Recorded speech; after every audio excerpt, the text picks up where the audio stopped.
Hello, everyone, and welcome to GPVWC. This is the Formula Sprint 2, round 15 of Formula Sprint 2 from the Yas Marina circuit in Abu Dhabi. Now, I am obviously not your regular commentator for this series. My name's Caitlin Penny, and you might well know me from the Super League Championship. Although once upon a time, I did used to commentate Formula Sprint 2 way back when it was called Formula Challenge, and those were the good old days. So I'll be throwing back to that a few times during this particular broadcast. But yeah, it is just me here today. Unfortunately, your regular scheduled commentators weren't able to make it, so I will be your knight in shining armor for this particular day. The broadcast director and the cameras are done by Vincent Gutt. So, Vince, thank you for joining us once again. And we will be taking you through the qualifying session, followed by both races here from Yas Marina. Now, this qualifying session for me is going to be a bit of a not reconnaissance. What's the word? Like bit of a revision session, because I have to admit, despite having driven several races of this particular season, I don't know these particular teams, and a lot of these drivers are drivers who I've actually never commentated on before. So I apologise in advance if I get anything wrong. I only found out about 10 minutes ago that I was going to be commentating this, but I will do my absolute best, and I'm sure that I will pick it up as we go along. As for this particular circuit, it's well known for being a championship decider and well known for being a final round of the championship most of the time. That is in most series that it's a part of. Although clearly today this is not the final round of the championship. This is the penultimate round because the season will end quite rightfully in Sao Paulo, Brazil, which is a much better championship finale, if you ask me. Although unfortunately it won't be the scene of a world championship because a lot of our, or it won't be the scene of a junior Formula Championship because a lot of our series are already wrapped up. So Formula Sprint 2 was already wrapped up by Luke Mitchell in the last round at Japan, and congratulations to Luke Mitchell for wrapping that up. His team as well, Alpha Sierra Sim Racing, wrapped up the teams championship, and they have almost double the points of any other teams it stands. So that is quite a performance from them, and I'm sure that they've all had these 2 weeks to celebrate. But yes, in terms of the drivers' championship, there's a battle going on for second between Maxime Bewley and Roy Seifert. I understand Bewley is not the way you pronounce Maxime's surname, but I can't remember how it's actually pronounced. The only reason I'm saying that is because there's a place near my house which is spelt similar, and that is definitely pronounced Bewley. Although I'm not convinced it's Bolio or anything like that either. It's something along those lines. So my apologies, Maxime, and if you're watching this back, please do let me know how you're actually supposed to pronounce your name. I'm so sorry. Anyway, he's fighting hard with Roy Seifert, who missed a couple of rounds, in fact missed 3 rounds, and returned last time out in Japan. Maxime is actually yet to win a race in Formula Sprint 2, so he's got some work to do if he's going to fend off Roy Seifert, who's won 3 races in this championship so far. And following them in the standings are Massimiliano Rivoli, Mikael Tuomala, Magnus Ockenhau, Noah Tuomela, who we're watching right now, Scott Mitchell-Malm, and Craig Patterson. Those are the top 10 drivers in the championship.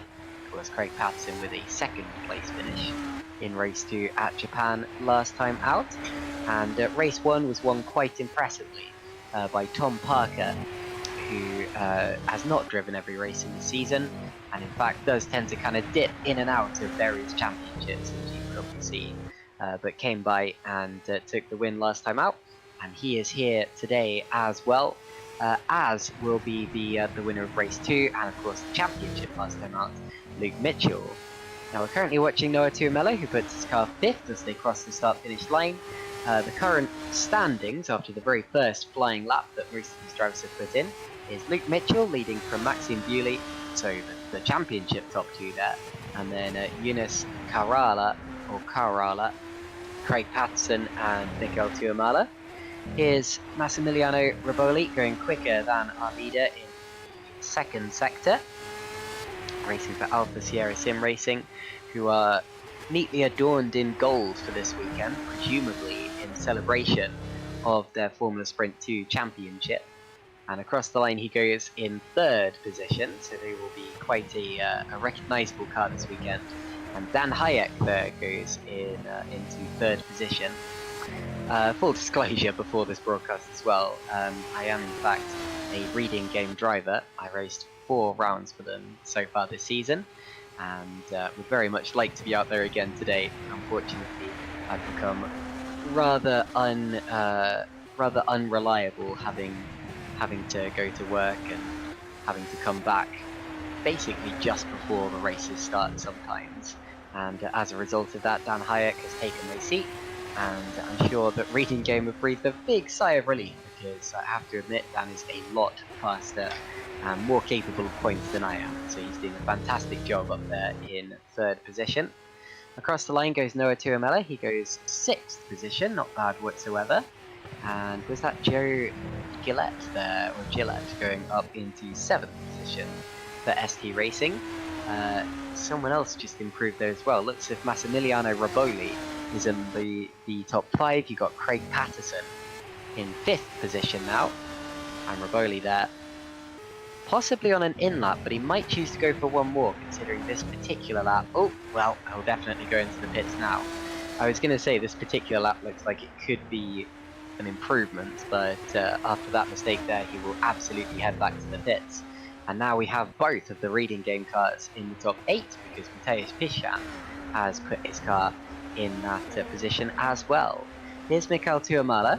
There's a lot of personal purples happening, so not true purples, meaning the fastest sector of anyone, but faster than the race leader. So I guess relative purples would be the name. And that shows me that Luke Mitchell's lap is not entirely unattainable. And Michael Tuamala there demonstrates that in the second sector as well. Maybe that shows that the third sector is the one where Luke really pulls away. I'm being told that the EI in Seifert is more like I in iPhone, so it is Roy Seifert? Yeah, very good, there you go. I know it's not Siffert, because there used to be a Formula 1 driver called Joe Siffert, and he was spelled completely differently, but anyway. Into the pits comes Michael Tuamala, so clearly that lap is not going to be complete, which is almost a shame really, because that looked like it could have been quite a corker of a lap. So maybe the third sector just not up to snuff for him. And now here is a driver who I've never heard of before, Philip Servinski. Very cool. Oh, bit of a slide. Come on, keep it under control, Philip. There we go. Oh dear. Running wide. Racing for King's Racing there, so presumably replacing the outgoing Jack Nichols. And he continues on this particular lap in P28. It's awesome to have such a big grid in GPVWC Formula Sprint 2. Of course, the maximum cars in this is 32, so unfortunately there are still a few missing. But even so, 28 is a big grid, and definitely enough for quite a fun race. Here comes Servinski across the line, 26, so no major improvement there. And heads on to another lap. Maxime Bewley. Purple, or relative purple, in the first sector. 22.3, not a bad first sector whatsoever. That's about the same as what Corrala did there. Magnus Ockenhaug's on a great lap here. He did a 22.3 in the first sector. He's now done a true purple middle sector, so definitely going... Sorry, it's Tom Parker, I'm mistaking that. Although Ockenhaug's on a decent lap. And Mateusz Sokolovski was faster than the leader in the first sector as well. So there's a few cars still to come through who could definitely improve. And definitely some positions that could change in the session. Sorry, just putting out a post there. And Maxime Bewley goes to pole position, but only by 0.02 of a second as he crosses the line. So still plenty of positions that could be tossed around in the late stages of this qualifying session. And of course, Maxime himself could still have another chance because there's still plenty of time to go. And there's easily enough time for a driver to get back into the pits, change over, and head back out again. Hello to everyone joining us in the YouTube chat, as always. We've got Zed Clippy. It's time to watch cars go around at 2 AM. Well, not exactly. I don't think it's quite 2 AM local time, but yes, probably where you are. Not M says Lucas Thailand, my goat. Indeed, Lucas Thailand is. Where is he currently? He's currently P18. Shimon Frelick, RGB Hotel. Oh yeah, the weird shaped, weird coloured hotel that lights up and all that. Does look rather gamer, although it was of course first included on a racetrack back in 2009 when this race circuit opened. It was the most expensive race circuit ever opened when it broke ground, or when it finished breaking ground, I guess you could say. None of that's particularly important right now. Maxime Bouley is improving once again. He really is. Now, does he decide to pit and set up for another lap? Yes, he does. So Bouley clearly not deciding that lap's important enough. In he comes. In terms of the actual lap times that could end up counting, Massimiliano Riboli is on one, and there are a few other drivers who are as well. Although this is kind of the point in the session when you expect drivers to head back to the pits and set up for one final flying run. You never want to set a flying lap, 2 minutes from the end, because then you might not get a chance to set another one, and trust me, the track is going to be quicker at the end. Sometimes significantly so. Of course, at Suzuka in Super League, we had a situation where in the last 30 seconds of being able to start your lap, the track improved by about half a second over the course of a lap, and as a result, some of the drivers who came through and were at the top at one point ended up 30th or something like that. But anyway. Massimiliano Riboli now goes to the top of the times by 0.09 of a second, so it's very tight up at the top.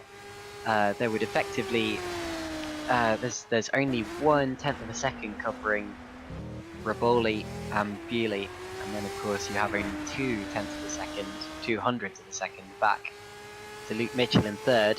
Florian Hasser has just set Patrick Magnussen has just set a true purple second sector. Mikael Tuomala also fast here, and very fast in the first sector. Out through the re-profile turn he goes, and into the difficult triple right-hander, the very frustrating triple right-hander that no one ever gets truly right. Out through the left-hander towards the final two rights, and he will complete this particular lap. It's looking like a good one. Out of the final turn, up to the line. Will this put him in the top 5?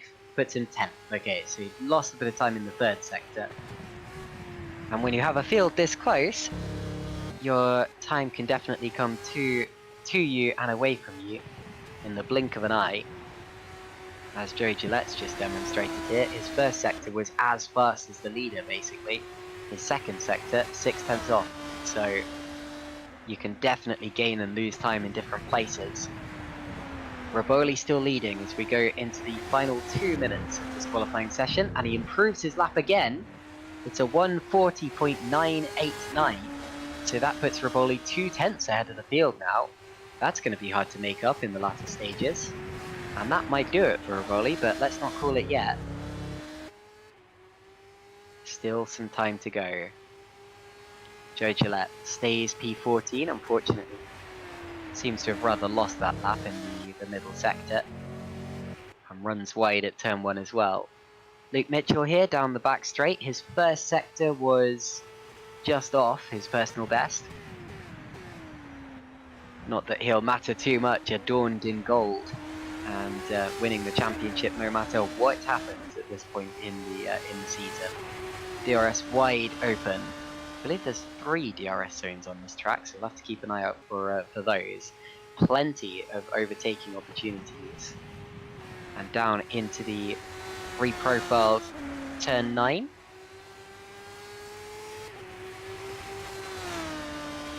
Okay, thanks, Vincent. Yeah, I'm being told there's only 2 DRS zones.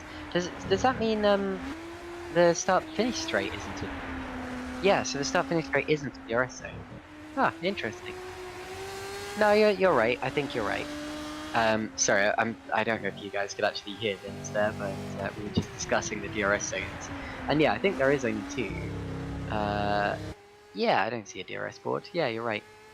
It's always interesting when you see a track without DRS zones on the first straight, because it's quite a rare thing. Meanwhile, Luke Mitchell there oh no, just about missed out on his lap.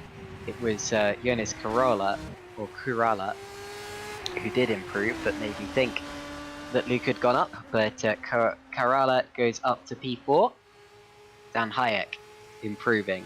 Luke Mitchell, slight improvement in the first sector. Maxim Bewley fairly quick too. There's still some shake-ups to come in this particular session, I think. Raboli has bailed out, so he will not be going any faster. But he might not need to. Dan Hayek in the second sector. Not as good. Out through. Oh, and he's going to touch the wall there. He's going to bounce off the barriers. That'll rattle the car about a bit. And could cost him the lap. Runs wide into the final corner. That'll definitely cost him the lap. So no improvement here for Dan Hayek. And he is not very happy about that, as you can see. Back to Luke Mitchell. This is an improvement. He's improving on his own first 2 sectors. Will it be 2 tenths though? He needs basically 2.5 tenths to get that pole position. He might just do it here, but he's got to avoid that wall, unlike what Dan Hayek just did. If you get slightly off the line, there is a lot of marbles here. A lot of virtual marbles. The track does get quite light. Patrick and Magnussen goes up to the top 10. Here comes Luke Mitchell across the line, and it's pole position for Luke Mitchell by 8 thousandths of a second. That is very close indeed. I'm just going to hold off on that for a second because Jonas Kurala is coming through, but I think it's not quite going to be enough, is it? No, he's going to come into the pits anyway. Florian Hasser about to complete a lap. Stays P18. Possibly, yeah, about half a tenth of a second down on his best. And Stein Handgraf, I think, was the last driver to complete his flying lap. And that means that pole position goes the way of Luke Mitchell by 8 thousandths of a second. Extremely close stuff. Maxim Bewley is 3rd position. Then it's Jonas Kurala, Dan Hayek, Noah Tuamala, Lucas Thylin, Craig Patterson, Tom Parker, and Patrick and Magnussen. And you can see on that that board there that the top 10 are separated by just over half a second. But look at the top 2, the Alpha Sierra sim racing cars, who will lock out the front row of the grid, separated by just 8 thousandths of a second. And of course, with the championship wrapped up now, you have to ask the question of whether they're going to be allowed to race for it, or whether Luke will be trying to help Massimiliano to gain 2nd in the championship, or to gain championship positions in the late stages of the season. There's the rest of the field: Tuamala, Dix, Ockenhaug, Gillette, Pishan, Panasenko, Vakinov, Hasa, Sokolovsky, Handgraf, the top 20 there. And then you go down to Zanini, Scarpelli, Kuiper, Hutt, Kutka, Shevinsky, Robert, Morris, and Van Wyk. So 29 cars in this particular session, setting laps in the end. And that is the order that they will line up. Of course, ignoring the fact that there may be penalties and things like that, which I will have to look up as well. Apparently there are a few. But yeah, those are the provisional standings. And looking at the disciplinary tab, looks like Pishan's lost 11 places on his grid for avoidable contact and other. I presume other might be escaping before completing the first couple of corners. Dan Hayek, 1 slot grid penalty. Pishan, another slot grid penalty, so that's 12 in total. Vicentijevic has 5. Although I don't think I saw Vicentijevic in this particular session. So he's got another 10 after that. Ockenhaug got a 10-second time penalty, but no grid drop. Oh, and Raboli has a one-place grid penalty, so Raboli will not start on the front row of the grid after that. That is due to some sort of infringement in the last race. I'll get the DC decisions up for you now, but I presume, like I said before, it's for not completing the first couple of corners. Let's see what that is for. Where is this? Yeah. Post-race, Raboli fails to complete turn 1 and turn 2 on track as specified in the briefing. It's his second offence, so he gets a one-place grid penalty and 1 LC point. So that in fact means that he will start from 3rd on the grid, but even so, that won't affect him too much. Of course, 3rd is not that much worse than 2nd, and in fact in some cases it might be better because it's starting on the grippier side of the grid. So the front row will in fact be Luke Mitchell and Maxime Bewley. I think we're going to take a 5-minute break if that's okay, just because it's only me by myself today. So I'm going to take a little break, and we'll be back before the start of the race, so don't go anywhere.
Hello, welcome back everyone, and we're still here at the Autodrome.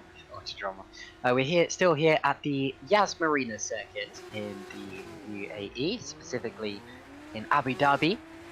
Hello to everyone in the YouTube chat. Moritz saying, yo, I've seen you screaming my name in the Super League broadcast the other day. Indeed, I think I screamed everyone's name in that particular broadcast. I can't remember why I would have screamed yours specifically, but I know you're in it. Aviation Chad predicts Maxine to win race 1 and race 2, we trust, indeed. Obviously it's been a long time since someone won both race 1 and race 2. I think it was the very first race of the season that happened, with Luke Mitchell winning both at Emilia Romagna at Imola. But yes, that's quite a rare thing when it comes to Formula Sprint 2, just because of the way that the weekend structure works. I think it's going to be difficult to beat Luke Mitchell, especially now that he's got nothing to lose. You know, he doesn't have a reason to conserve points, whatever. He can just try to win as many as he possibly can to end the season out. And to be honest, it's good that he's still here, because a lot of the time in junior categories, we see people moving up as soon as they've wrapped up the championship, and sometimes that means not even turning up to the last round or two of the season. So thank you, Luke, for sticking with us here at Formula Sprint 2. But yeah, I do think it's going to be hard to beat him in this one, especially in race 1. Although, as you saw in qualifying, definitely not impossible, because there were drivers right up close, including his own teammate, who was less than 100th of a second behind, would you believe it? So we're just waiting now for the warm-up session has finished. They've got the checkered flag, so we're waiting for the session to take over so that they can head out on the formation lap in the order in which they'll be starting. If you were wondering, not that it matters much, but the fastest time set in that brief warm-up session there went the way of Tom Parker in the Scuderia Cap Clay car. Obviously, that doesn't really mean anything as far as the racing is concerned. Although Tom, we know he's quick, and it's cool to see that he's stuck with Formula Sprint 2 as well. He could definitely be a contender today. I'm just trying to remind myself of where he actually qualified. I think P9. So he's in the top 10. I wouldn't be surprised if we see Tom Parker challenging for a podium or two by the end of today. And of course, last time out, he won race 1 in Japan, so we know that he can race as well as qualify. Now, in terms of, sorry, I'm still digesting the snack I had over the break. In terms of pole position, it's not worth an extra point or anything like that, but fastest lap will be. So if you're fast in the race, then you can definitely benefit from that. Sometimes the fastest lap point is taken away by a driver who gets dropped out of the top 15 and then goes for a push lap just for the fun of it. But there have definitely been fastest lap points given away this season. A fun fact for you actually is that usually fastest lap goes the way of Luke Mitchell if it goes the way of anyone in the points. So, for example, so George Whitehouse and Carlos Santana both have 2 fastest lap points from when they did their singular outings. But the only other driver to have more than 1 fastest lap point for this particular season is Luke Mitchell, and he has 9. So that shows you just how fast he could be when he wants to pull a lap out. Often he does 2 in the same weekend, but anyway. Right, so we're just about to head off for the formation lap for this first race here in Formula Sprint 2. It's going to be 15 laps with no scheduled pit stop, so it is just a sprint here. And let's see the grid order, shall we? That's okay. So, as you can see, we have the Alfa Sierra cars out front with Luke Mitchell first and Massimiliano Rivoli third. Split, of course, by Maxime Bewley as a result of his fantastic qualifying lap and the penalty for Rivoli. 4th place, of course, is Jonas Corrales, and Noah Tuamela, Dan Hayek, Lucas Thielen, and Craig Patterson. The top 8. After that, Tom Parker, who we just saw going very quickly, and Johan Dix in the red Ven car, Magnus Ockenhaug and Joe Gillette. We have Seva Panasenko, who's been very consistent this year, Bobby Vakuinov, Florian Hasse, Matthias Sokolovsky, Stein Hangraf, who's moved up a few positions due to penalties, Davide Zanini, Mikael Tuamala, Domenico Scarpelli, Nick Kuiper, P21, then Dan Hutt, Thomas Kutka, and Philip Chervinsky. I'll have to look up Chervinsky, see if it's his first GPWC race, because I haven't seen him before. Brandon Robert, P25, then Matthias Pishan, P26, Scott Morris, P27, and Marius van Dijk, P28. Oh, and someone's into the wall hard in the background, we'll get to that in a second. Patrick Magnussen is P29, and Victor Cabello is P30, so one of those drivers didn't do qualifying. But yeah, someone walloped the wall there. I think it must have been Cabello, because he's now back in the pits. So, somehow, the driver who was due to start at the back of the grid, well, that doesn't make sense, because he looked ahead of him. And I don't think that was Cabello's car. I'm very confused as to what actually happened there, and it was Magnus Ockenhaug. So Ockenhaug from P11, and watching the replay, it seems utterly inconceivable. So Cabello will also be starting from the pits, but yeah, it looks like Ockenhaug just speared off to the right, lit up the rear tyres or started to weave with it aggressively, but that's an embarrassing one. So we've got 28 cars lining up on the grid now, 2 in the pit lane. And I thought that was another car without a front wing, but I think it was just a lighting glitch, so that's a bit strange, but there you go. And onto the grid goes our last car. And just to update you on Filip Czernawski, he has in 2 Formula Sprint 2 rounds in the past, as well as several Academy Series races. I've just not seen those particular races, so I've never heard of them. But here we go. And now we wait for those 5 red lights up the field to illuminate and then extinguish. And when they go out, we will be underway for 15 laps of racing here at Abu Dhabi at Yas Marina. And it's go! Who gets the best launch? Bewley's got a pretty good launch here. And look at 5th position coming through from behind. Into turn 1 we go. Bewley gets through, and the Alfa Sierra car nearly come together. Bewley runs wide. Oh, they're in contact. Bewley's going to go around. So is one of the Alfa Sierras. Mitchell gets through, so it must have been Riboli. So Riboli got caught out there. There's a few more cars caught out at the back. And that is very unfortunate indeed. Looks as if Seva Panasenko might have been involved, because he's dropped right down the field as well. And that is not the way that you like to start a race, especially for the leaders. It looked as if Bewley just completely overshot it. Riboli also overshot it, but then when they were trying to rejoin, Bewley lost control and speared into the side of Riboli's car. Now we're heading down the straight on board with Lucas Thylin as he tries to outbrake one of the priority 1 cars ahead of him. It looks as if there were going to be a few manoeuvres up in front as well, and there's a big twitch there. And that is for Jonas Carala, so he's down that position, and now they're going 3 wide with Tom Parker flying through. So Parker making up some places. Dan Hayek's up to 3rd, Tuamala's 2nd now. They're very nearly 4 wide into the corner with 2 of the priority 1 esports cars, Carala and Patterson.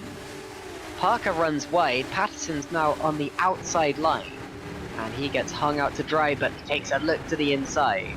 A very hectic opening lap of the race, and it is Mitchell who leads by a 2nd over Tuamala, and it's Hayek, Carala, Thyin, Parker, Patterson, Dix, Gillette and Tuamala. Oh, contact! Philip Chervinsky and Matthias Pitsjan.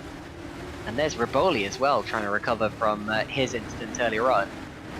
And we'll have to have a look back at that at some point to see exactly what happened. But yeah, Aviation Chad not particularly happy with that, because he said he had Maxime for the win.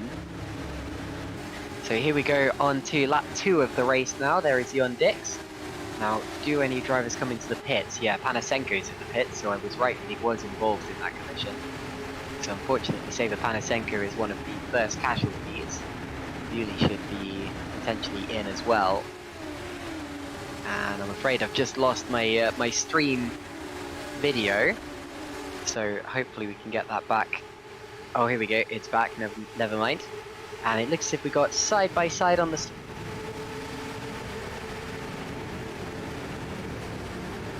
with Lucas Dylan and Arala. Indeed, so Lucas Dylan is in P4 at this point in time. And Jörn Dix bending off Jerry Gillette down the straight towards turn 9. I told you there were plenty of overtaking opportunities. DRS isn't even active yet, and drivers are flying past each other in a straight line and then piling into corners 4-3 wide.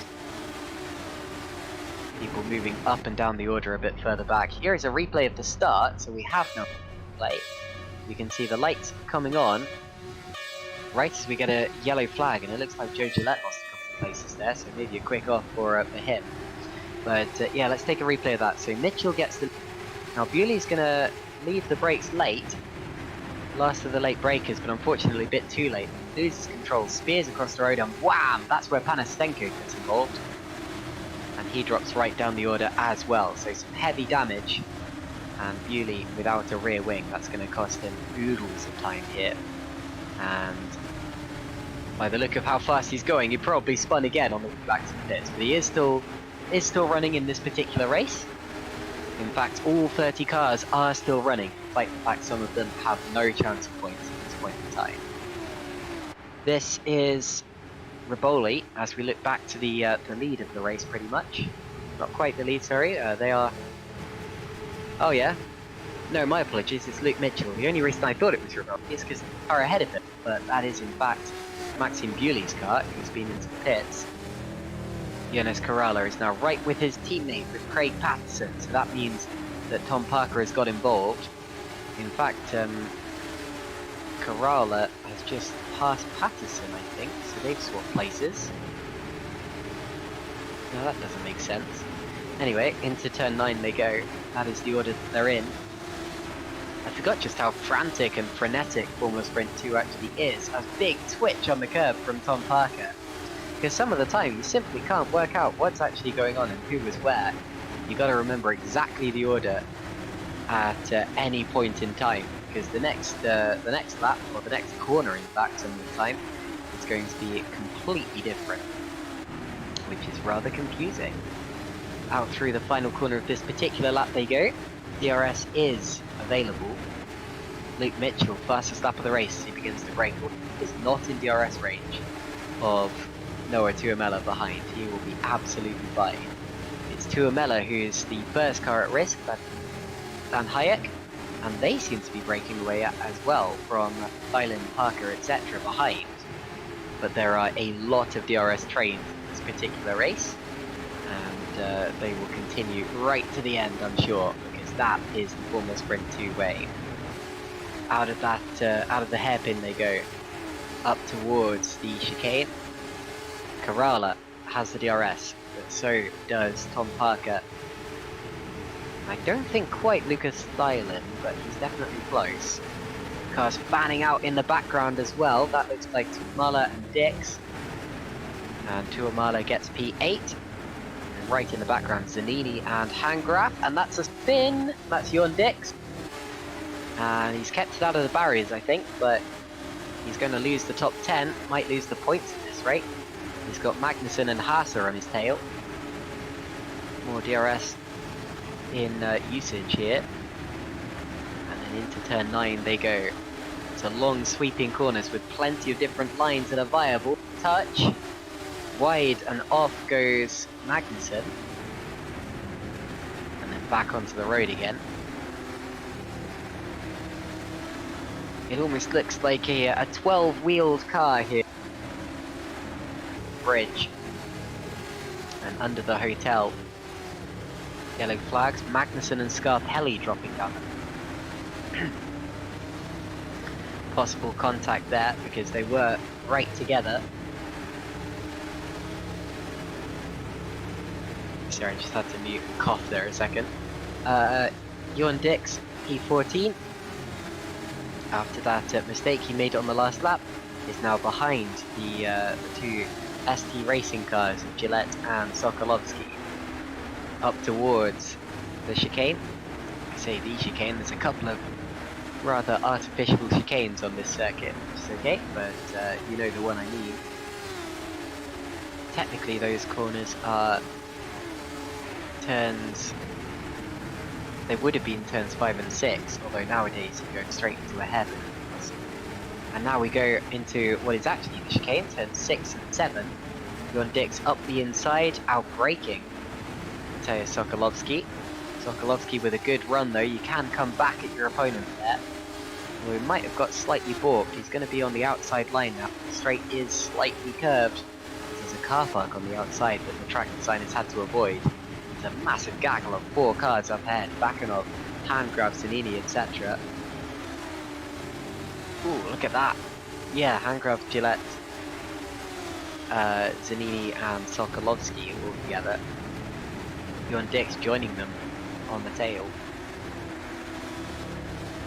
Under the hotel they go again. We're going to see a replay of something provided to us by Vincent Gutt. This is Domenico Scarpelli in what potentially brought out the yellow flag just then. Is that Magnussen? Yep, and touch.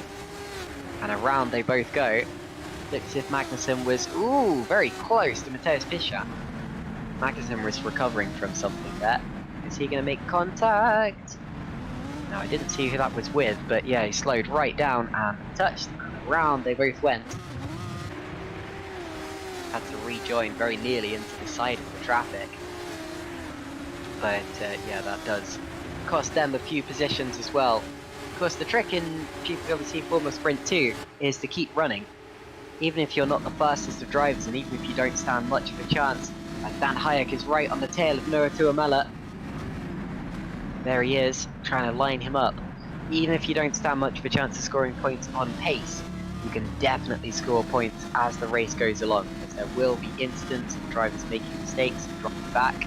That's how I've scored my GPWC Formula Sprint 2 points, because there's no way I was fast enough. Looks as if there was a change of place there as well. Bobby Bakanov lost the place to Stein Handgraf. That's for P9. But Hayek is really lining up to Amela. Here we go, towards the hotel. Little twitch. The next corner is turn 14. Quite a notorious corner with quite a daunting wall on the outside. That's where Nicholas Latifi famously crashed in 2021. Bakanov and Gillette have swapped again, and it looks as if Handgraf is dropping down the order. And potentially Sokolovsky, although Sokolovsky is running. Handgraf may have spun. Probably did by the look of it. We're going to see a replay of that as well. Here is Stein Handgraf racing BMS Sun Edit. And this is in another quite notorious corner where he drops it. Almost looked like he went down a couple of gears. Touches one of the ST racing cars as he rejoins. But does manage to keep his front wing on and all of that. And then at the same time Sokolovsky was losing a few places, but I think that was completely unrelated. Here's Bobby Bakanov. Oh, avoids the whole schmozzle. And he gets caught out too. And that's where he touches with Sokolovsky. That makes sense. That does explain where a few drivers seem to be jumping up and dropping down, but not that much. Back to real time we go. Here's Yunus Carrala. Up in front, Luke Mitchell has a 3-second lead. Battle between Tuomela and Hayek to get away. Probably will continue to do so. We know that Luke is extremely fast. That's how he's won the championship. That's how he's won his 1, 2, 3, 4, 5, 6, 7, 8. 8 races in this championship so far. I know that doesn't sound like that much, 8 races out of 28, but you have to remember just how competitive this championship is, and also the fact that he missed 4 of them. Across the start-finish line again. They do have traffic up ahead. That is Maxim Bewley, I believe, getting involved. So still racing up in front, like he'll feel that he deserves to do so. But unfortunately, a lap down, Looks like Victor Cabello is the first retirement of this race. Marius van Dijk was in the pits for a long time, but has rejoined 4 laps down.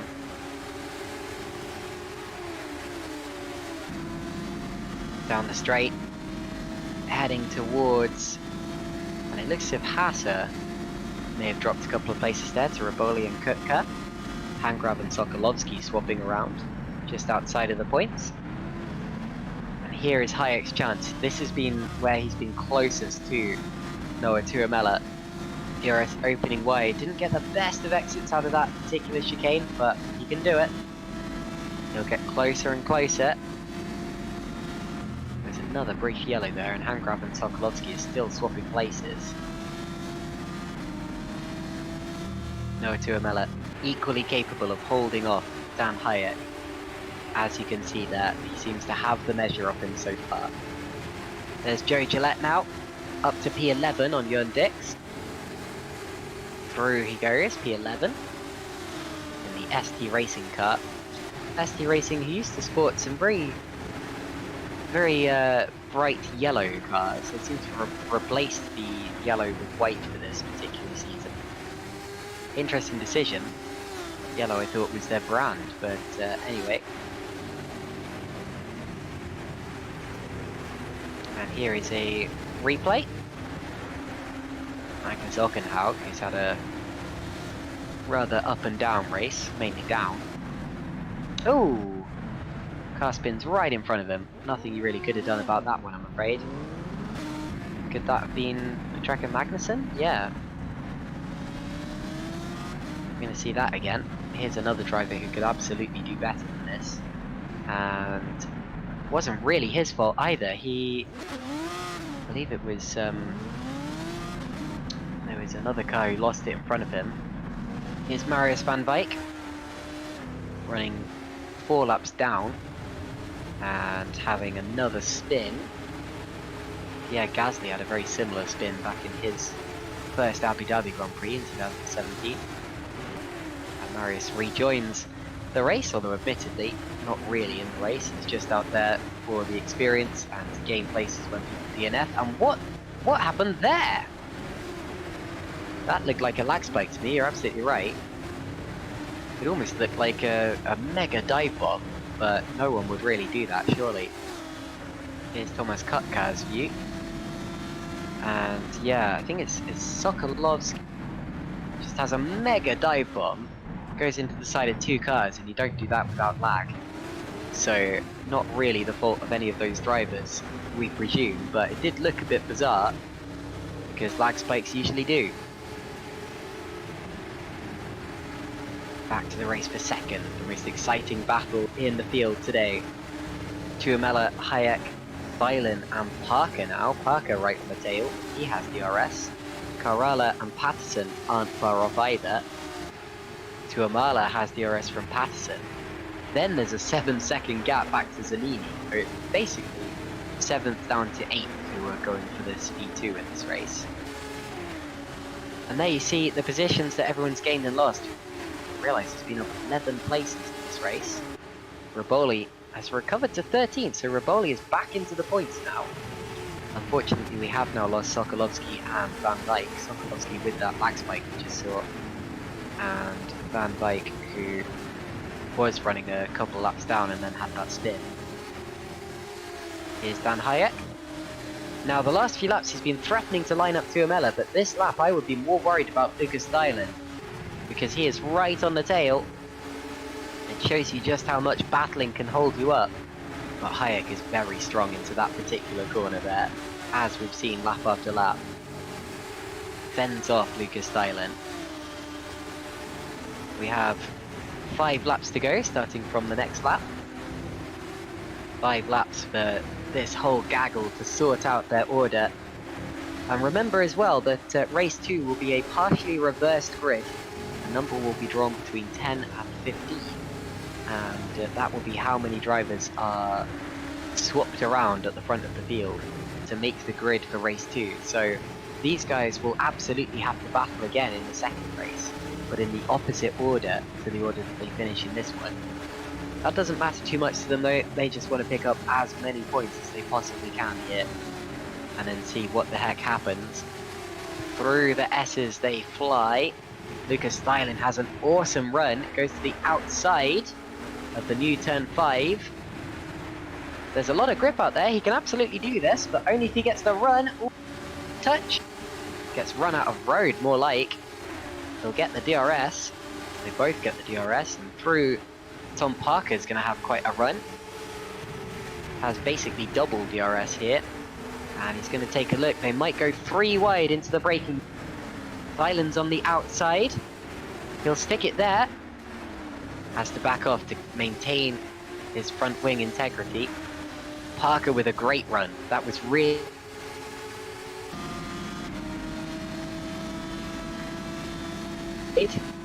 with the overlap into turn 9. Wide goes Stylen. Textbook stuff from Parker, but he can't seem to find a way through. There's not really anything more he can do here. Oh, and I think he might have touched the back of Stylen's car there. Stylen stepped out. It looked like a little touch, but they all stay in the same line. There's nothing worse than locking up the brakes and thinking, oh, I'm going to hit the guy ahead, and then you tag him. And you just have to hope that he doesn't spin, because if he does, he feels awful. Now here's a replay. We've caught that a little late, but if we can go back slightly, it would be a great angle to see if Tom Parker did touch Lucas Stylen's car. If he did, to be honest, there's not really... I mean, he didn't lose a place or anything. Probably cost him about half a second, but even so. There's the touch. So they did indeed touch. But Stylen stayed on the road. But now they have to line up Hayek and Tuamala again. Ooh, that's a big slide from Parker. So he'll be out of the action for this particular lap. There you can see the gap to Luke Mitchell up ahead as well. They've got a Maxime Bewley still in that gap. Here's the view from Lucas Stylen. An important race for an important podium. Wide goes Hayek. Stylen might have a run. He'll definitely have some sort of a run up towards turn 9. It's a tricky corner though. Bit fast for that. Slightly banked too. Well, he could do with being a bit more banked, then we'd have a bit more of a slingshot effect out of it. Down to the triple right-hander. This is where he was punted a lap ago by Tom Parker. And now, towards the end of another lap. Brief yellow flag. Hutt and Hassard lost the place. So something involving Florian Hassard that dropped him out the points there. Potentially down Hutt too. Quick replay maybe? Now here are Hutt and Hassard, who are side by side. They're both going to lose a place here, and that is why... Whoa, how did they only lose 1 place from that? Dan Hutt got the worst of it. His tyres will be screaming. There you go. Big slide from Hassard anyway. Rejoins the road. Back to the front. We've got Tuamala, Hayek and Stylen. Parker has dropped off the back and dropped out of DRS as a result of that mistake on the last lap. You can't afford to make mistakes behind incredibly fast drivers. Look at Tuamala trying to break the slipstream. He is really feeling the pressure now. You can tell by the body language of the cars behind that they know he's struggling. Tuamala has been very strong in defence so far in this race, but how long can he keep it for? Meanwhile, I think Vakanov just got past Saluki, so that's a move to P9, and a dive from Stylen. Hayek's going to have to keep it wide. Keep it high, in fact. Oh, and they touch! Oh, they both run off the road. Do they both make it on safely? They're still side by side. Hayek maintains position. Almost looks as if they're both trying to let the other driver go first, but there you go. And that has allowed Tuamala to get well and truly out of DRS range there. That's a Christmas gift come early there for Noah Tuamala, because he's now set on his way for second position, sorry, if the others don't catch him again. Onto another lap. Thailand is only just out of DRS range. He might just get back. Still this lap and one more. Big twitch from Hayek. Parker runs very wide. You've got to be careful about track limits. The drivers are policing each other more and more, I've noticed recently. And so you can't really get away with that too much. Out of the hairpin once again, turn 5. Got confused earlier on because I forgot there wasn't a chicane leading that hairpin anymore. My brain is stuck in 2020, but anyway. Here is Tom Parker chasing Dan Hayek, who runs wide. Plenty of room there. Parker's got to go for the up and under. Get the overspeed. DRS wide open. Hayek's going to be dropping off the back, so Parker's going to be thinking, right, I've got to launch past, otherwise we're going to go back. We're going to lose that battle for second and third. Tom Parker is on the outside line, but held out to dry. You can see that even though it's easy to get alongside here, actually overtaking is something you've really got to think about.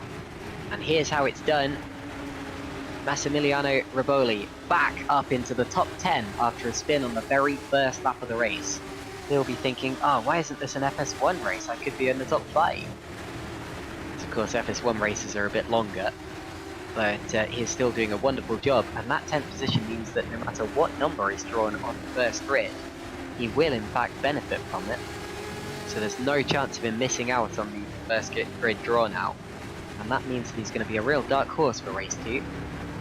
Potentially a pole sitter. Wide he runs, back on, and across the line once again to start his final lap of the race. So who's going to get P2 then on the final lap? They start the lap separated by 0.4 of a second. We're going to see a replay of John Dix. That's okay, apparently that's the wrong replay. And side by side we've got Tom Parker and Dan Hayek. This is in real time, and Thailand is also taking a look at Tuamala up ahead. Parker has got Hayek. Tuamala hanging on to P2. This is awesome defense. But look at them close together on the exit. Little mistake from Tuamala. Thailand on the outside now. We've seen how drivers get hung out to dry through this next corner. The outside is not where you want to be, and Thailand knows it. That's a dive. He's up the inside. They've bang wheels, and through he goes.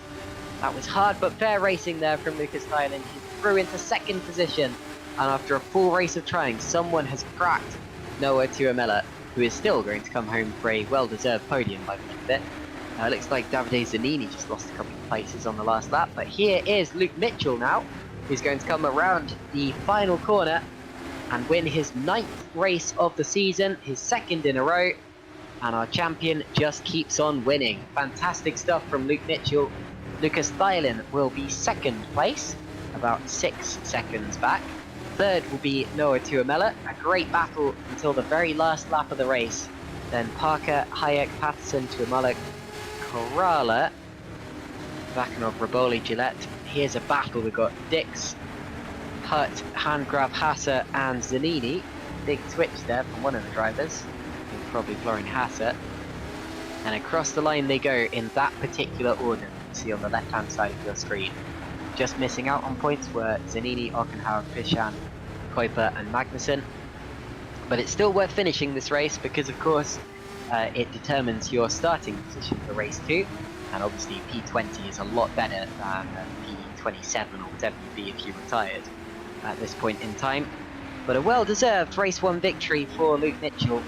Now, unlike with Super Lights or Super League, we do still have more action to come here.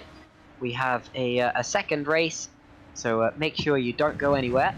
We're going to go for another quick break, I think, but yeah, we're going to be back in about 10 minutes time for race 2 here at Yas Marina. Let's take a quick look at the standing before we go. We've got Mitchell first, followed by Thailand, Tuamala, Parker, Hayek, Patterson. Sorry, why is... Oh, Tuamala and Tuamala, my apologies, I always get muddled up with them. Corrala, Vakuinov and Raboli, the top 10. Massimiliano Raboli, what a recovery drive, not his accident, or the fault, sorry, the accident at the start was not his fault. And the other points go the way of Joe Gillette, Bjorn Dix, Dan Hurt, Stein Hangraf and Florian Hasse, with missing out Davide Zanini, Magnus Ockenhaug, Matthias Pishan, Nick Kuiper and Patrika Magnussen. And then also Thomas Kutka, Domenico Scarpella, Seva Panasenko, Philip Shervinsky, Scott Morris, Brandon Robert, and Maxime Burley for Bewley. And of course the 3 DNFs were Sokolovsky, Van Dijk and Cabello, and they will unfortunately have to start from those positions in race 2, providing they choose to start. But that was race 1, and like I said, don't go anywhere because we still have a second race coming up in about 10 minutes time. See you then.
Welcome back everyone to GPVWC. We're still here at round 15 of the championship at the Yas Marina circuit.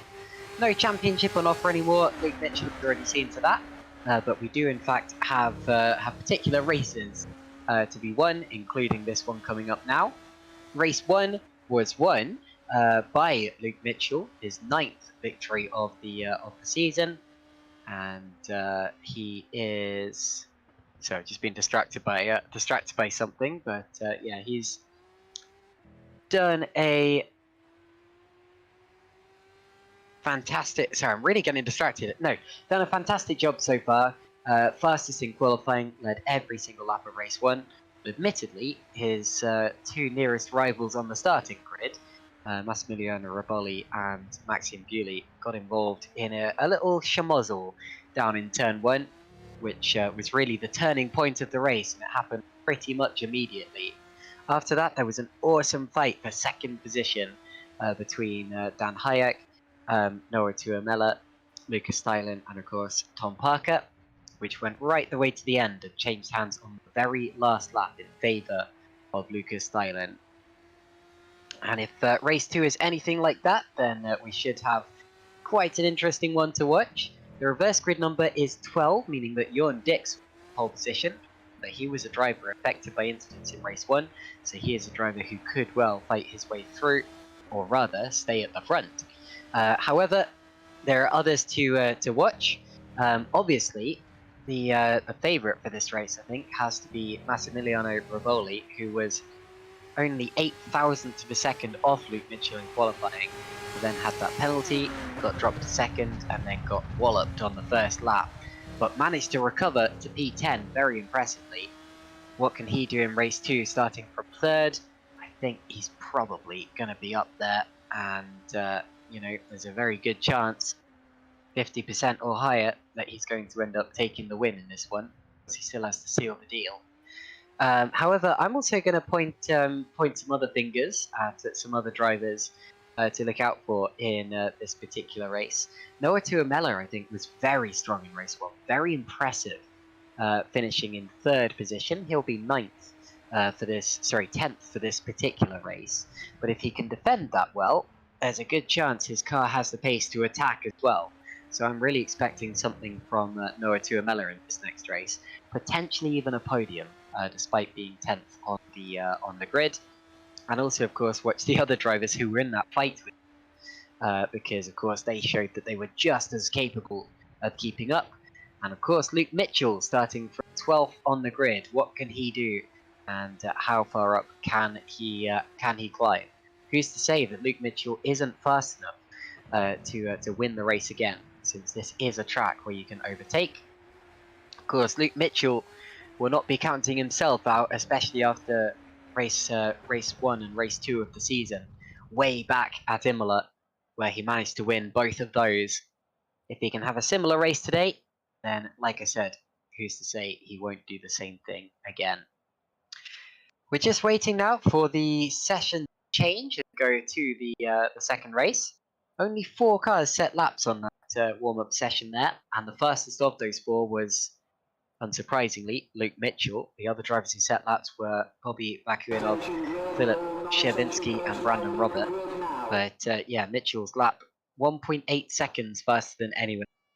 Like I said earlier, doesn't really matter that much, but it's always an interesting indication of just what's going through the driver's minds, who actually sets laps and who doesn't. So we're now heading to the starting grid for the second race. We will be showing you exactly how they line up in due time. Ruben06 says will be interesting. I presume that is Ruben Machete.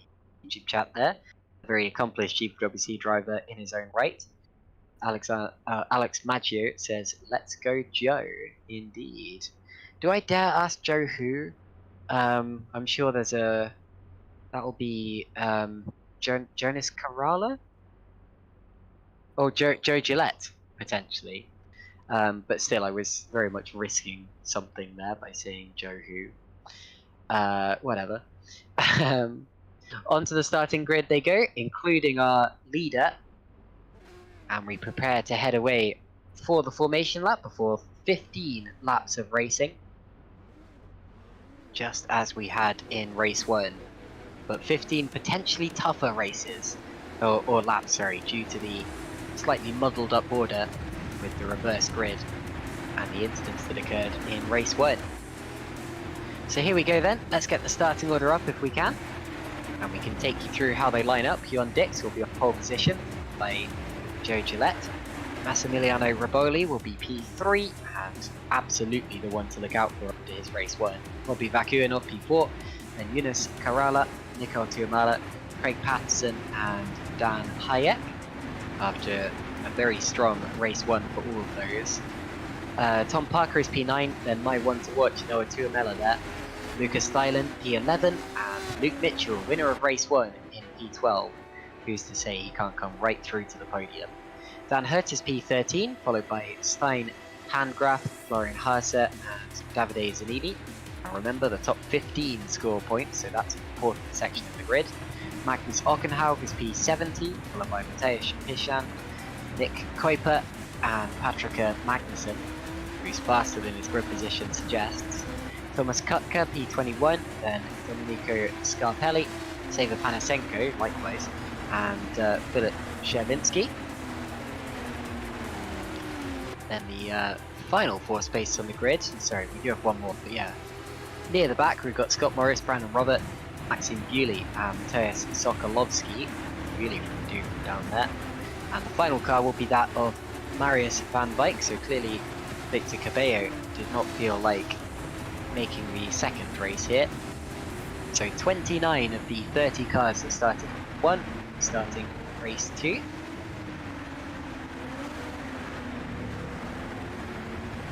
And here we go towards the end of this formation lap, preparing for the start of the second race. Looking ahead to Brazil in 2 weeks' time. Obviously the setup of the cars will be slightly different to today, but Brazil's similar in the way that there's a few select overtaking zones on the lap, and the rest of the lap is really about setting up for those zones.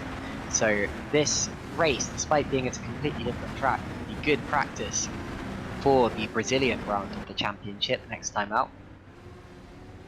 And of course it's all about momentum as well, so if you can get a good race here, be riding high heading to the Brazilian round of the championship. That will be in 2 weeks' time, and unbelievably GPVWC is already coming to an end this year. Very, very sad. I hope to see as many of you as I can at GPVWC Day this year, but it's all down to who can make it. And now we wait for the 5 red lights. Kutka and Maxi start from the pits, and when the lights go out, we'll be underway as we are now. Go. And let's head towards turn 1. Looks as if Dix has got a decent start, covers off Joe Gillette, and maintains the lead. Does everyone get through safely? Well, Riboli has, that's an important thing. It looks as if turn 1 was a lot cleaner than it was last time. There's one of the priority 1 cars going side by side with Dan Hayek. And little fragments of contact there, little bits of touching wheels. But the car is still pointing in the right direction, which is the most important thing. There's race 1 winner Luke Mitchell, resplendent in his golden livery, just as his teammate Massimiliano Riboli is, who has been dropped to P4 now, with Vakanov coming up to P2. And here he goes now to the outside line. Kid is 5 wide in the back there, 4 wide in places for sure. Vakuinov sideways, Tuamala's gained a place, Riboli's lost a couple. Remember, he started 3rd, he's down to 5th on this first lap. He's going to get properly boxed in with Tuamala coming over. Now we head to a real overtaking opportunity. Dix and Gillette have started to get away a bit, and there's, ooh, Riboli's going to run wide. There was contact with Tuamala. You can't go 3 wide on the exit of the corner, guys, come on. Tuamala now sweeping through past Tuamela, who is confusing overtake of all time. And there's contact, little bits of nose-to-tail contact between Tuamala and Parker, the 2 Cat Clay cars. Out past the notorious barrier, looks as if Sokolovski places. Potential contact there. Still everyone running though, and I think everyone's going to avoid coming into the pits at the end of the first lap too. And there's the end of the point scoring positions with Magnus Ockenhaug, 15th position, holding on to that place. Bit of a dive bomb into turn 1.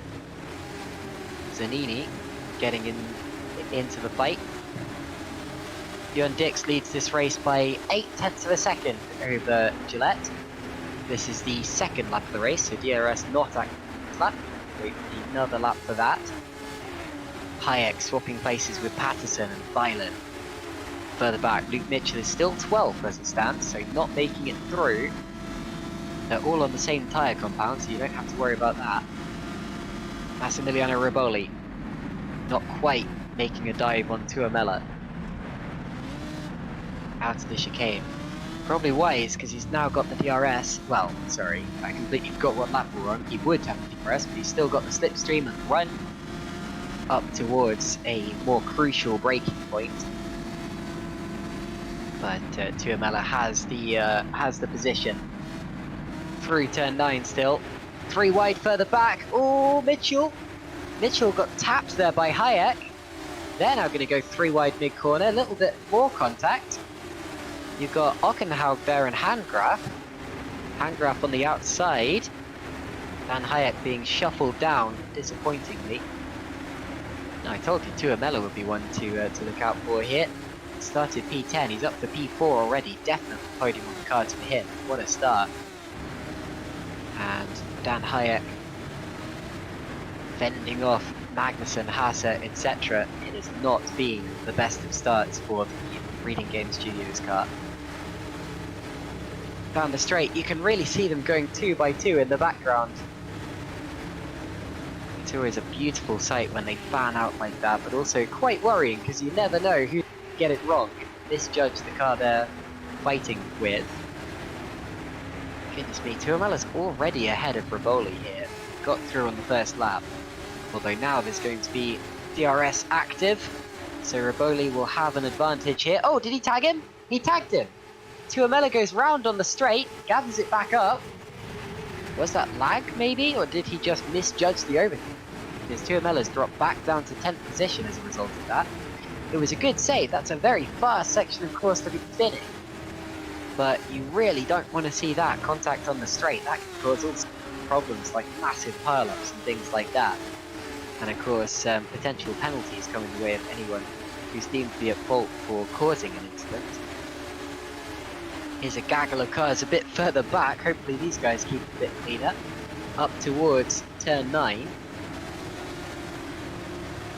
Wide and sideways goes Sokolovsky, brings it back to the inside, fighting with the Team RNG car of Scott Morris. Scott had a few good races earlier this season. He's often quite fun to fight with, about my pace as well. Here's a replay, and this will be of the Tuamela and Riboli collision. Now let's see, does he actually tag him or... Oh, that's surely a lag spike. I don't think you can blame Riboli or Tuamela for that one. I think you can just about see the car grip backwards slightly.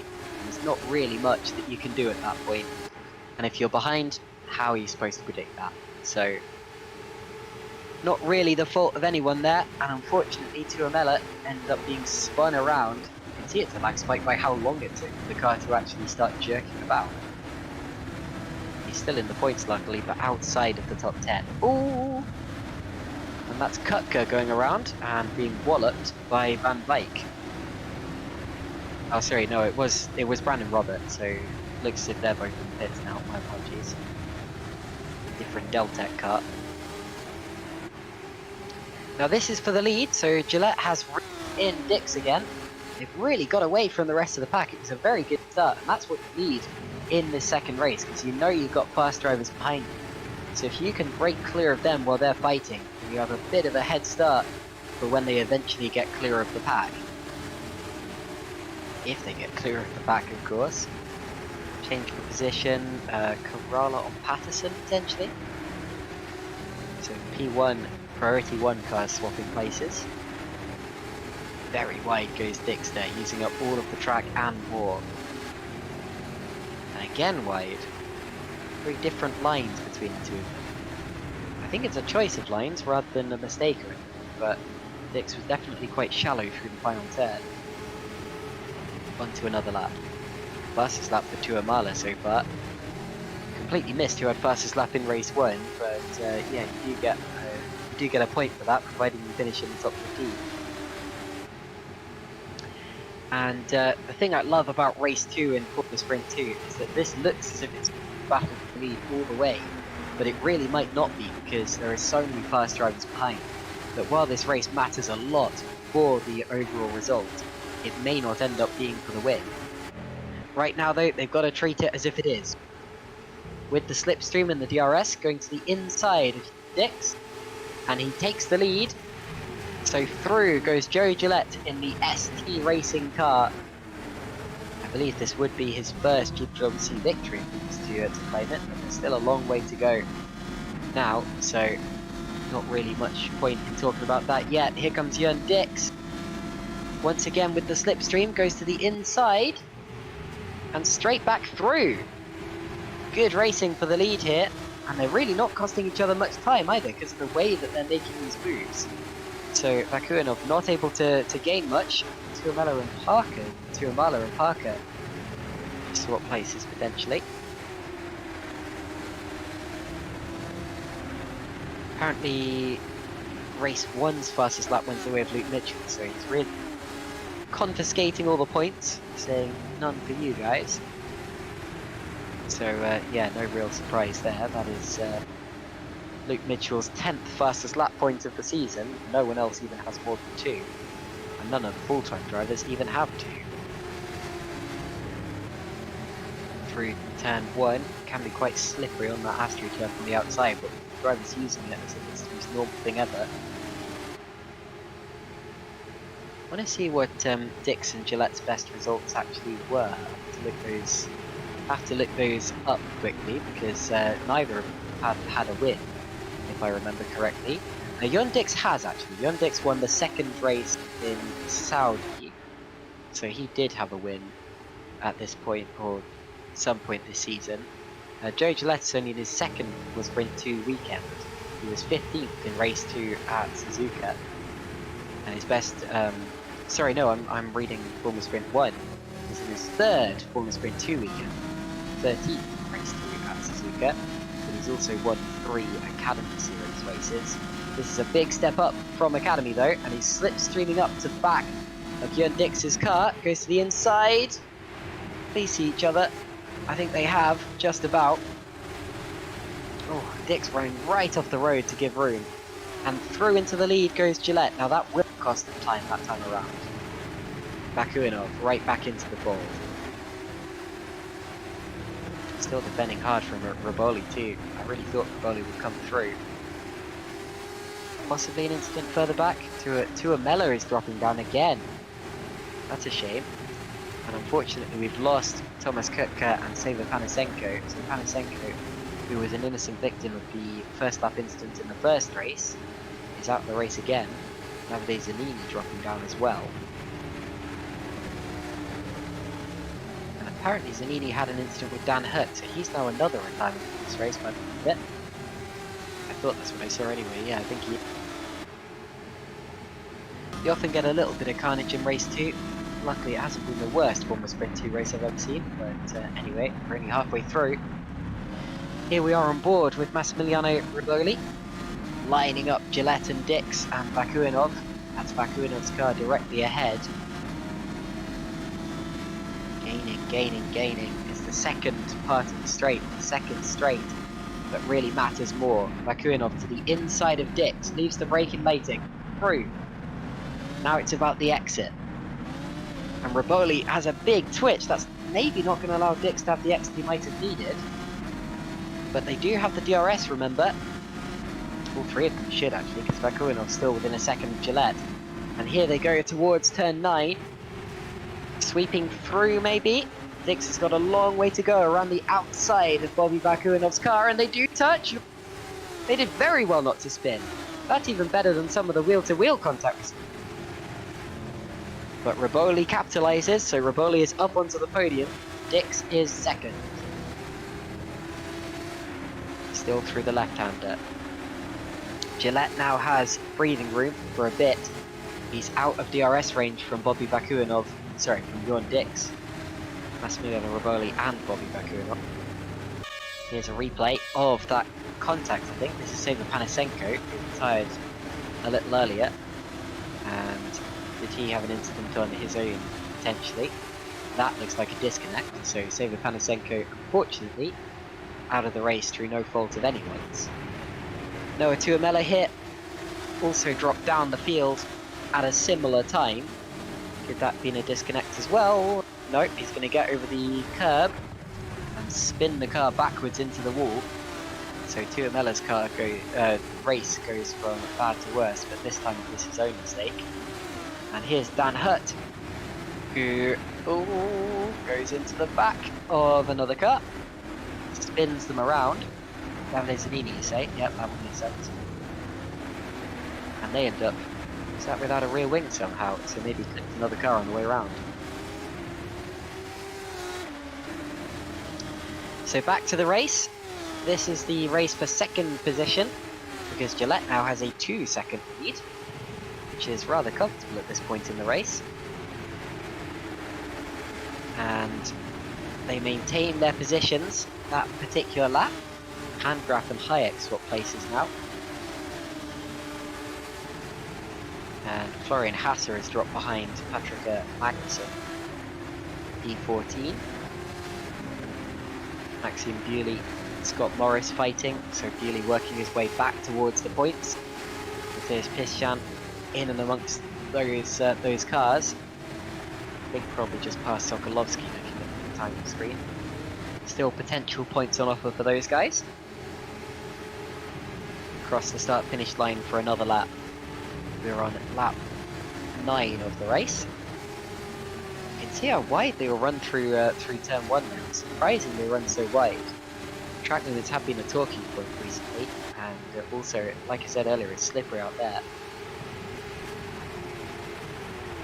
Not so many big movers in this race that we had at the first one, but still plenty of changes of position. Some drivers going back and forth. Bewley seems to be the biggest winner, but he's not quite in the points yet. And now here comes Massimiliano Rivoli to the inside. This is on Jon Dix. And Rivoli has second.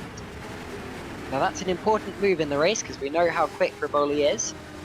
He's got about 2.4 seconds to gain on Joe Gillette now in the race. He can absolutely do that. So, with 6 laps remaining in the race, we have a chaser for the lead. Not that we ever don't in Formula Sprint 2, but this race especially is looking much closer than race 1 did. Talking of race 1, Luke Mitchell is currently P9. Has not come through the field as fast as I expected. Only 3 positions gained. He's stuck behind Craig Patterson as it stands. Thailand and Tuamala just swap places, and that's because Tuamala, they've come together, look. So they're both in there.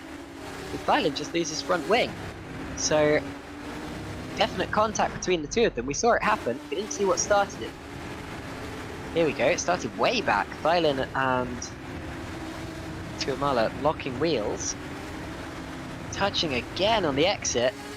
He just shoves him through the corner. Look at that. Does not allow him to run the road.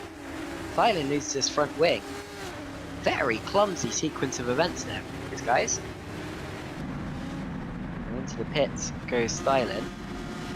Here's a replay from on board Luca. Now we're on board with Tuamala, who gets clumped off the road. Now this is what I'm interested in this next bit. I'd love to see the telemetry. Why does he keep going? And then just kind of squeezes him. Okay, so now we've got the telemetry. I hope he isn't still accelerating at that point, because that would be a bit... Yeah, he's still touching the accelerator. Look at that. Weird one from Mikael Tuamala. Escorts Lucas Thailand off the road. And then Thailand's forced into the pit lane. Well, unfortunately, Lucas Thailand is out of the race. Noah Tuamala now.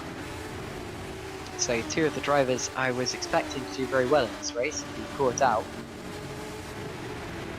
So I think that's 23 cars remain. If I'm mistaken, maybe 24. You need to wait for the order to update itself, of course. Yeah, 24 cars remain. Because Marius van Wijk is still in the race. In danger of being lapped maybe before the end, but that's okay. 10 laps completed in this particular race. We're on to lap 11 now. You have Gillette still leading by 1.3 seconds. In fact, there was half a second difference on that last lap between Gillette and Riboli, so Gillette and Riboli are definitely going to have a fight for the lead. It seems almost certain. Riboli is reeling him in. Dix needs to stay with him because he's just about to lose that DRS and he'll be vulnerable to Vakuinov behind. There's a bit of a gap back to Tom Parker behind them. Down the straight once again towards the chicane, and 6 and 7. There goes Vakuinov up the inside of Dix through to P3. Told you Jan would be vulnerable. And that's the change of position. Stein Handgraf now up to P9. Nicely done.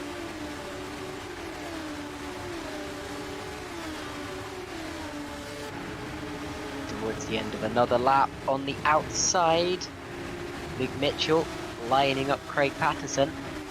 He could still get a big result out of this race, big by anyone else's standards, but of course Luke Mitchell would be hoping for a podium at least, maybe a win.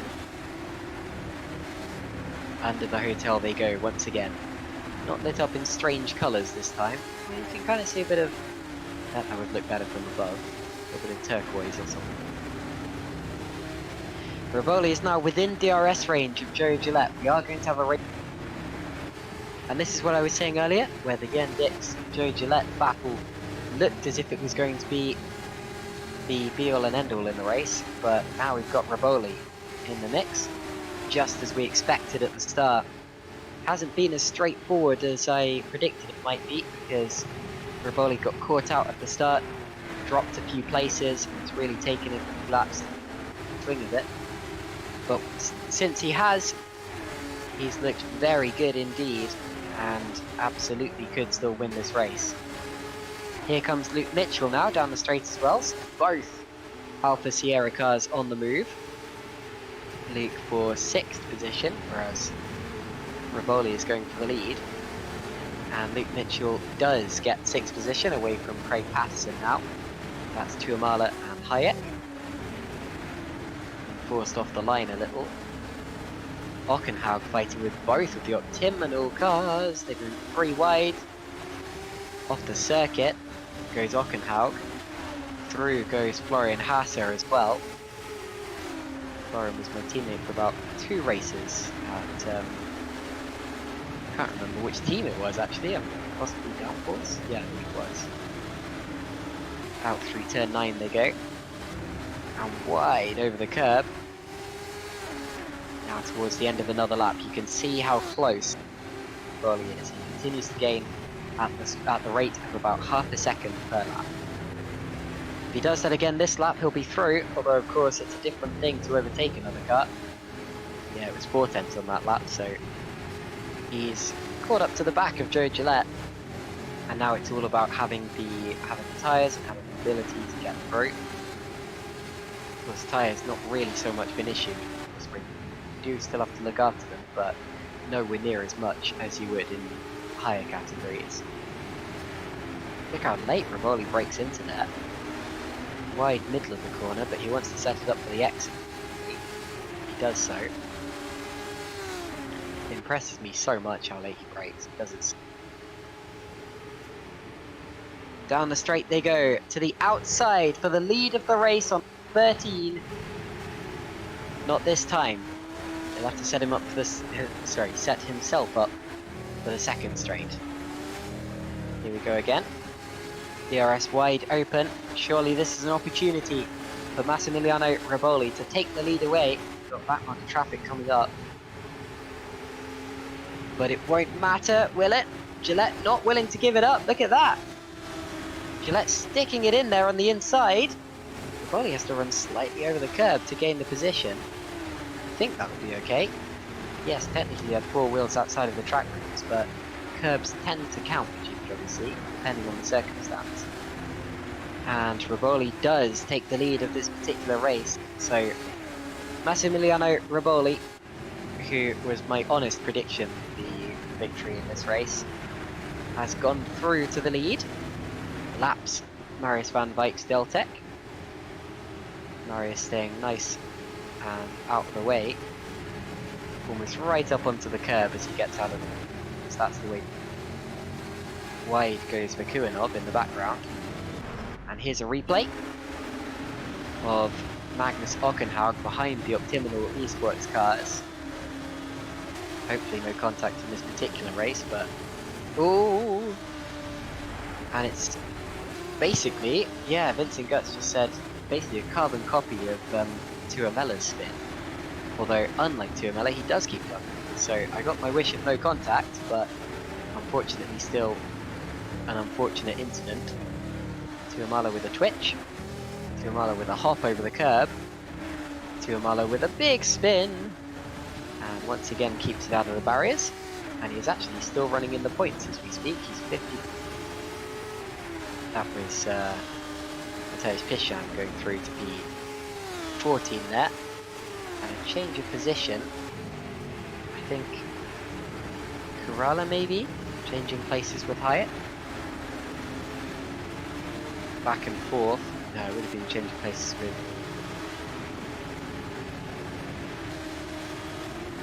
Mitchell passing Patterson. It's very hard to keep up in this race, but there you go. It's starting to rough run right over Patrick and Magnussen, P10. Here's Luke Mitchell. So, starting lap 14 of this particular race, penultimate lap, and now we're on to the final lap. So the very last lap of the race, the last opportunity for positions to change. I think Riboli's done enough, although Gillette has the RS, so it's not entirely done just yet. If you throw one back through, he might be able to still challenge for this. There's still a race further down. Parker and Dix fighting, Mitchell as well, fighting the lower places in the top 5. Pangraf back into the top 10 now after his little off there, back past Magnussen. Here comes Luke Mitchell, can he get a top 5 for his efforts? Approaching Jörn Dix. The mist rolling in from the Thames, it says on the halo, as Mitchell rolls in from behind and goes through into 5th position in the late stage of this race. As for the leaders, they were separated by about 0.3 of a second down there. But, actually, can we take a quick look at the leaders? Running through turn 9. Very close actually, about 1/10 of a second in it going into turn 9. But Massimiliano had the line and had the run, so he maintains the lead. Thank you for obliging there, Vincent. I was a bit worried for a second because I saw the gap coming down and down. But Massimiliano has in fact held off Joe Gillette. And after a race-long battle here, a bit of a back and forth, it's a well-deserved win for Massimiliano Riboli. Alpha Sierra have the double, and there you go. So Riboli wins race 2 by about 0.3 of a second from Joe Gillette, a much closer second place. Bobby Vakuinov is 3rd, then it's Parker, Mitchell, Dix, Patterson, Corrala, Hayek, Magnussen, Hangraf, Yuli, Hasa, and then we've got this bike here. Ooh, big dive! And a spin, and Ockenhaug will not take the final point. The final 2 points paying positions go the way of Mateusz Piszczan and Mikael Tuomela after that slight slide you saw there, Magnus Ockenhaug. And that's your lot then. Remember, if you stick around, we'll have some interviews. There's a replay of the move. That was rough racing. You had to try something, but there you go. Rough stuff coming up to the final turn. If you stick around, we will have some interviews with some of the drivers and potentially team personnel involved in those races. Hopefully we can speak to the Alpha Sierra guys, because after a dominant year where they've taken basically everything there is to take, and taken another double victory, with Mitchell winning race 1 and Riboli winning race 2. And to be honest, ever since Riboli got back into the top 10 in race 1, his race 2 victory was definitely on the cards. Congrats to Joe Gillette for fighting him so hard, but that is his first podium at this level, so Joe did an awesome job. And as for Bobby Vakuinov, is that his? I'm going to look up his results quickly.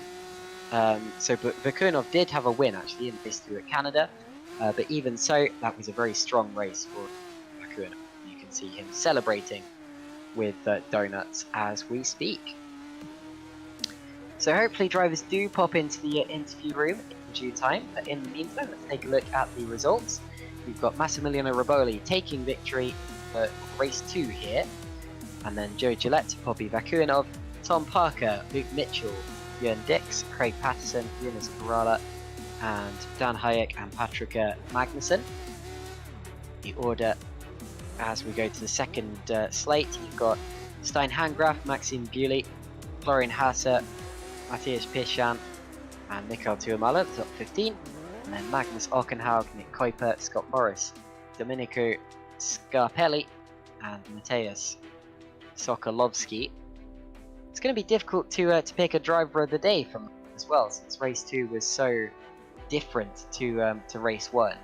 I think Riboli's got to be up there, because the accident in race 1 was not his fault, and then to recover like that and take the race 2 victory shows you just how strong he is and just how strong that whole team effort is. So he's definitely a contender. I think I'd probably give him driver of the day if you were to ask me. So we can now talk to some of the people involved in that particular race. Let's talk. First of all, we've got the calendar there. You can see we've only got one race left now, sadly. We've got the Brazilian Grand Prix coming up. Let's talk to a driver who was very strong in that one. Jörn Dix. Jörn, how are you doing? Sorry again. I'm just saying, how are you doing? You had a good race? I'm okay, I guess. A bit frustrated because tires in the end were gone, and I obviously lost the win, but in the end, good points. Good race. Was fun. Yeah, double points, of course. 12th in race 1, 6th in race 2. How nerve-wracking is it to start from that race to pole, and what do you think you could get out of it?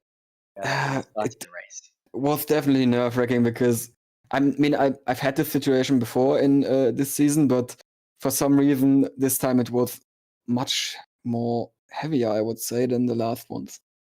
And yeah, what I could have gotten, and I couldn't really do anything later with the others because Riboli, Vakuinov, and Gillette were faster. I think I could have hold up Gillette at some point, but he surprised me there into the second hairpin, I think. And from there on, I knew it was over, and I just had to look behind me. Indeed. Well, a fantastic second race there, and yeah, you were leading for quite a way. I think the thing that helped you was that you and Joe were able to break away at the start of that one. Yeah. And you had a bit of a head start over the chasing pack behind you. How did that happen? There didn't seem to be an incident or anything like that. You guys just bolted. I think from my perspective, of course, I've had good starts all season. And I think Joe made a bit of a mistake into the first turns. So I had 1 second over him. And after that, he just came close, of course, because it was just faster. What about the things about the others? I don't know, to be honest. It was just 3 seconds at some point, and I was a bit surprised, to be honest. I wouldn't say it was my pace because honestly, it wasn't that great. But yeah. Fair enough. Well, thank you very much for talking to us, Jörn. And yeah, not a bad day for you. Yeah, definitely not. Thank you. Thank you very much. Okay. So while we've been speaking to Jörn, we do have one of our race winners in the chat now. Let's speak to, I presume, a pretty satisfied Luke Mitchell. Luke, how are you doing? Hello, how you doing? I'm good. Now, this is the first time that I've spoken to you wrapped up the championship, so may I just say congratulations on that. I know I've already said that in chat, but yeah, fantastic year from you, and a ninth victory. So that's quite something, Luke. Yeah, very pleased. Race 1 went as good as it could. I was just sort of monitoring the gap. As soon as it went over sort of 3 seconds, it was just keep the tyres nice. But then someone kept beating the fastest lap, so it was sort of a challenge to just keep trying to Yes. hit a fastest lap. Yeah, it was. I mean, I think I'd done it on lap 12, and the tyres weren't quite ready for a full push, so it was a bit tricky, but it was a bit of fun. Indeed. Well, a bit of fun, but you seem to be absolutely smoking the position. Did you see what happened behind you in turn 1? Yes. To be fair, from the start, Maxime got a better launch than I did, and I could see him in the mirror, and I just knew he was gonna send it. So I braked a little bit early, and then I saw it unfold in my mirror, and I felt so bad for Mass. But I'm so glad he had a solid race too, and picked up the win again. So it's a double Alpha Sierra win. Absolutely, and heads up driving from you as well. Are you treating it the same now you guys have won the championship? Sorry, what was that? Are you treating it the same now that you guys have won the championship, or do you have a main goal like getting Massey to third in the championship? No, we haven't discussed anything, and I think both of us put less laps in for this one, but we kind of got the setup right very early on. And we was down on top speed on a lot of people, but we just had sort of no tyre wear today, so it was why we was able to just race all 15 laps flat out. So hopefully we can push on in Brazil and get Messi another win, a couple podiums, and bump him up in the championship too. Indeed, and since I'm not going to get to ask you this again, do you have any plans for next season? They're not sort of in motion yet, but I think FS1's probably the most likely. I like the 2-race format, and I'm not a massive fan of the Super Lights car, and Super League's probably a bit out of reach at the moment. So yeah, probably FS1. Fantastic. Well, we'll see you there. Congratulations, Luke, on both the championship and another, in fact, a 9th race victory. Thank you very much. Indeed. Now, who else should we speak to? Just trying to work out who actually finished where in which. Sorry, what was that, Vince? Yeah, okay. Let's speak to Davide Zanini, shall we? Davide, I've just been told we've probably never spoken to you before. How are you doing? Hello, I'm doing well. Very good. So it's been an interesting day, right in the midst of the action in both races. 16th in race 1. Where did you finish in race 2? Yeah, I had to DNF in race 2 Oh, that's a because shame. So no points at the end of it. How do you feel about that? I feel like I had a bit of pace. For sure, I had a pace for points, I think, but yeah, I got a bit unfortunate, and yeah, I did do some mistakes in race 2 that got me down to the like P20, P21 behind the traffic, and I got a bit unfortunate with the collisions. So yeah, that's about how it went.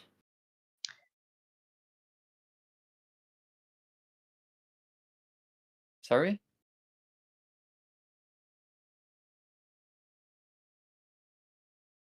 No, I don't think it was with Tumala.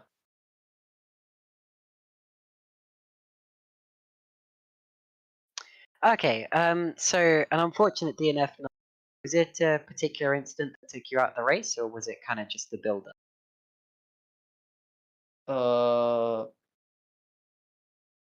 I have no idea.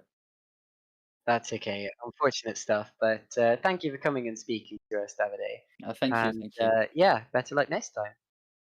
Yeah. All right. So that was Davide Zanini there, who unfortunately scored no points today. I believe that's probably all that we've got time for in this particular race. But thank you very much for watching this one. Thank you to everyone that I interviewed, and of course, thank you as well to Vincent Gutt for broadcasting this particular event. You've been very good, actually. I've enjoyed your cameras and your plays and everything provided for us. So Thank you, Vince. And I will see you around soon. But in the meantime, guys, make sure you don't miss any of the series that we have coming up for you, especially Super League, because, of course, the championship and that is yet to be decided. And Jake Denahan could well win his first GPWC Super League championship if things go badly wrong for Tom Stevens in next week Thursday, so 9 days. And that's definitely not going to be something to miss. So make sure you stick around. There's still some stuff up for grabs, and even in the series where there isn't, there's definitely still some fun racing to come. So absolutely, I will see you guys later, and in the meantime, a lovely time. Good night.